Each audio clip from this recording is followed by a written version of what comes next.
This program is rated PG. It contains themes and scenes which may not be suitable for very young audiences. Parental guidance is advised. Be advised that the views and opinions of the hosts and guests do not reflect those of the station.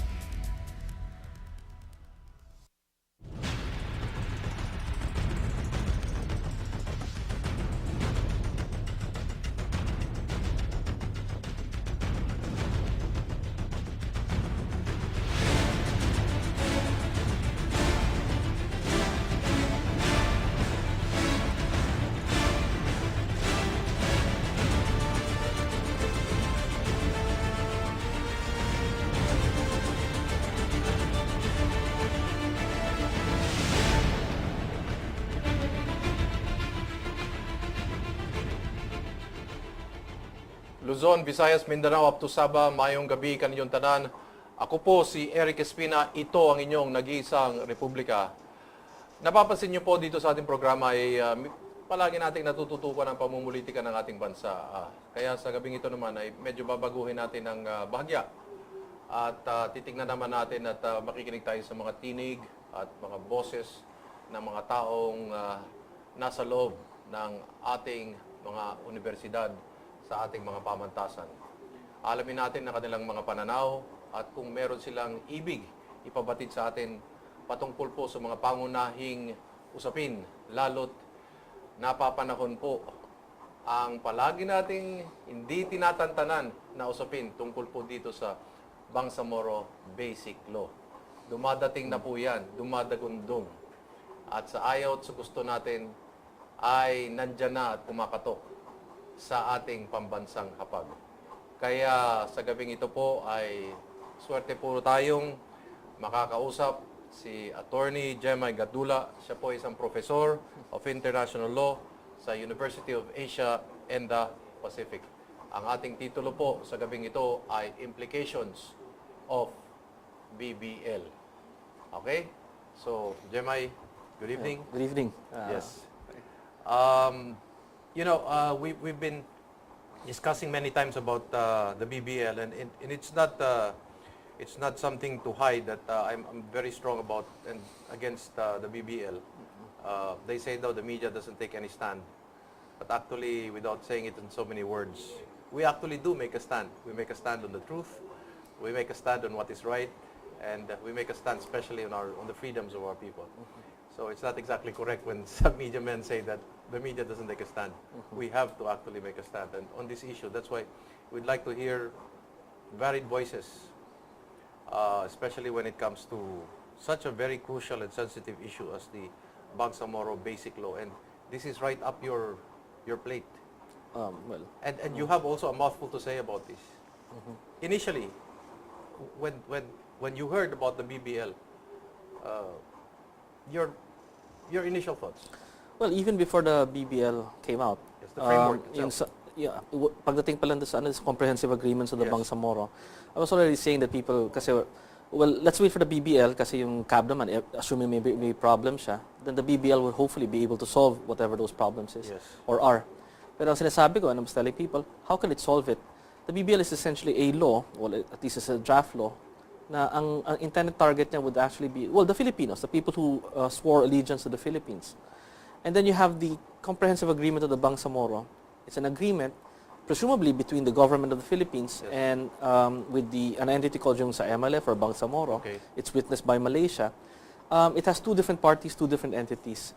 So the fact of the matter is kahit ba magkaroon tayo ng BBL, how could the BBL itself be able to correct an agreement which is on a different plane?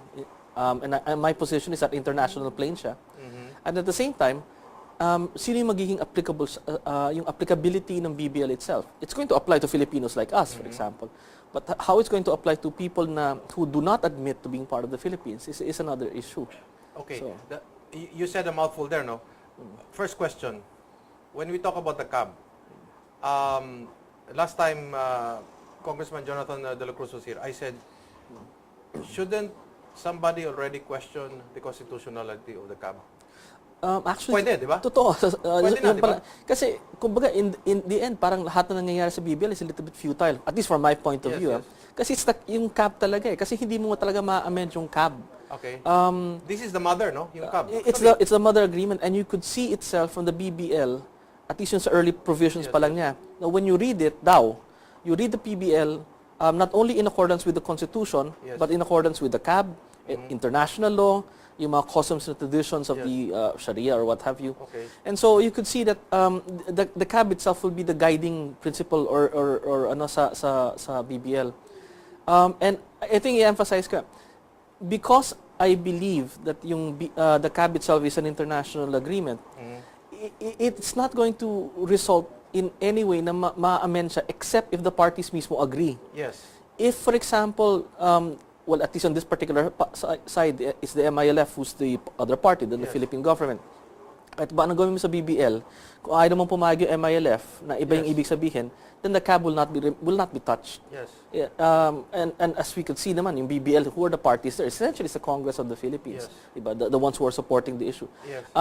The MILF may have testified, may have agreed, may have... But in the end, ang signatories pa rin nun, or ang people who will be voting on the BBL, will essentially be in Congress. Okay. So, So pwede na mag-file sa Supreme Court itong sa CAB.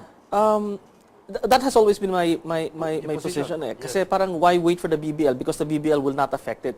People are saying kasi wait for the BBL bago ka mag-question sa CAB kasi the BBL might correct any provision sa CAB. It's not gonna happen. But that's what I'm saying. That's why It's I not also gonna- share the same position. so, So why isn't anybody doing it? just, or is it because Filipinos are saying, let's give them a chance, let's Probably, give peace a chance. We don't want to be spoiled sport. We don't want to be the wet blanket in this parade for peace and a comprehensive agreement, blah, blah, blah.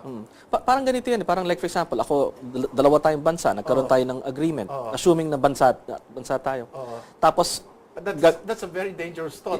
yeah. The comprehensive agreement. but essentially that's what they're saying. eh. Actually, that's it. That's what they're it saying is. because Yes, I because know. of the lot of internationalized of the terms that are being terms used. that they used. Yes, yes. The fact that they were using terms na nga na internal waters, core territories, Yes, oo. showed that they were already internationalizing yung agreement eh. Yes, yes. And so, assuming that's correct, if that reasoning is correct, then how could a local law like the BBL have Okay. an effect on an international agreement? So, how come nobody's doing it? By the way, and people keep saying that it's not an international agreement. But ang punto ko naman dun is, if it's not an international agreement, Presence of the other. no, and why is it that it's the DFA who's taking the lead? Yes. Diba? If it's a local matter among Filipinos, then it should be the Department of Interior local government. Yes. But why is it's always the DFA? And you could see na lang kahit sa websites, it's always the DFA who has the lead on this one. So, So- let me throw back the question. Why do you think is the DFA, that's the lead department, and number two, The answer is I have no idea. no, but as a lawyer, I'm going to ask you, I mean, as a lawyer, I mean, why is the But- DFA the lead agency? And number two, why is the government doing this? I have no idea. I mean, because I feel if you're going to protect the interests of the Philippines, why? But, Why but, the the, DFA? but the thing is, we're proceeding kasi from a criticism. It's an error. Okay. So parang you're asking me bakit nagkaroon ng error. And I don't know the reason why they made that error. Okay. I'm sure your I cannot make you think naughty otherwise. And well, I can't say it din naman because in I'm sure political sense. but I'm sure the audience will probably be able to form their own conclusions or conjectures. But I don't know why they kasi in my experience pagdating sa look at it this way, like for example, when you have issues relating for Northern Ireland, tsaka Yes. the UK, Oo. if you have matters relating, for example, sa America and vis-a-vis the American Okay. Indians, they won't go to the State Department or they won't go to the Foreign Affairs Ministry. They will just go with their Interior Ministry or Interior Government. And the DFA are not true ones. They're not juveniles that do not know the implications of this. No? I'm sure I'd they're... like to think. I mean, the DFA knows what it's doing. No? Yes, and they're incredibly smart people. But Yes. it's the same error that I don't know if you remember this. There was a time na nagkaroon ng parang how would you call it? Some sort of armed trouble when you had a tribe of Muslims who went to Yes, to Lahadatu. and then you had a government official saying that we shall extradite them. Yes. And then it's the Department of Foreign Affairs again greeting them. Di parang inamin mo na that area, Sabah, I think, is actually a foreign territory. Yes. Kasi why will you say extradite when you're Oo. actually Or are they under executive fiat or are under a very short leash by executive mandate? that's all. Oh. That's possible. or talagang they have to toe the line because that is the position of the palace and despite their advice, despite DFA advice, that's the Malacanang line. So they have no other choice but to follow that. Ganun ba? I mean, we're just all conjecturing here, but Yeah. sometimes it's so obvious that that's the only conclusion that we can make. But bottom line, you're right there kasi the bottom line always is pagdating sa executive branch, it's always with the president. So, Okay, and here's now the point. Okay, the CAB states one thing, and then the BBL may end up stating another thing. well, yung ginagamit ng term usually is that it medyo watered down daw but it can't be because for two reasons. Number one, as I said, the BBL can't amend the CAB. Yes. The second thing is that the BBL itself says that it's going to be read or interpreted in accordance with the provisions of the CAB. Okay. So, assuming that there are provisions there that looks as if it's very friendly, Yes. still, it has to be read in the provisions of the CAB. Okay. And the CAB itself, even Senator Santiago and a lot of other legal experts are saying, it's not constitutional. Okay, I will lead you by this question. What happens when the outcome in the BBL is watered down and it is not in keeping with the mother CAB? Well, that's... What happens between the parties? What happens to the MILF here?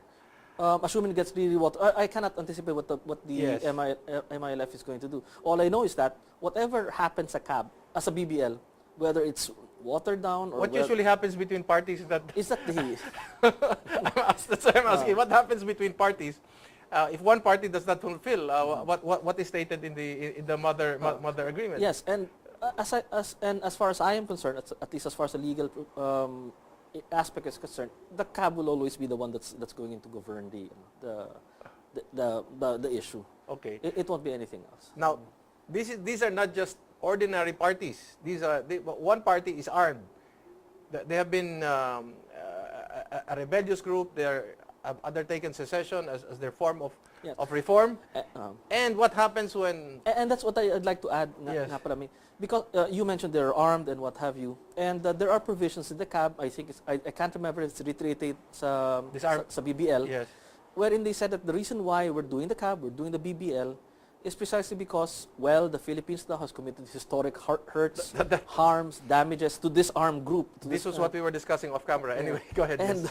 and I was saying, but the thing here is that the people who are going to be participating in the Bangsamoro entity and what have you, Yes. have all participated from our history every single time in all of political Yes. exercises. They have fielded candidates, they have voted, they have joined in our They have political paid taxes. exercises, they have paid taxes And they've what have you. accepted emoluments and So also if yes. any hurts happen, it was with their compliance and it was with their participation as well. Kumbaga, And- iisa lang naman tayo lahat eh. It's not that they're going to say na parang all of a sudden that they're the victims. If ever there's a victim, it's all of us, which is the Filipino people, but not that particular group. And they have also committed graft and corruption, which means they have been part of government. Well, and then the other thing I would and the other thing I would like to point out with regard to your comment in sa armed group. Yes. Look at it this way.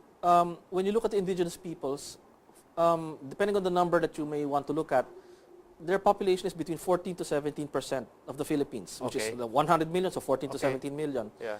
They own a land area of around 20% of our country. Yes. You have the Muslims, which is around 5% of our population, although yun nga lang, they're a little bit concentrated in the south. And you're going to give them a whole lot of things, benefits and what have you, that you never gave to the Okay. indigenous peoples. The indigenous peoples have been very peaceful. They have been very open in the fact that they have So might given is- allegiance to the Philippines. So might is right in this case. Parang lumalabas, parang Might is right. yeah, and I think for purposes of consistency, it doesn't set a very good precedent. So I'll just follow up with what I said with just 1 minute before the break.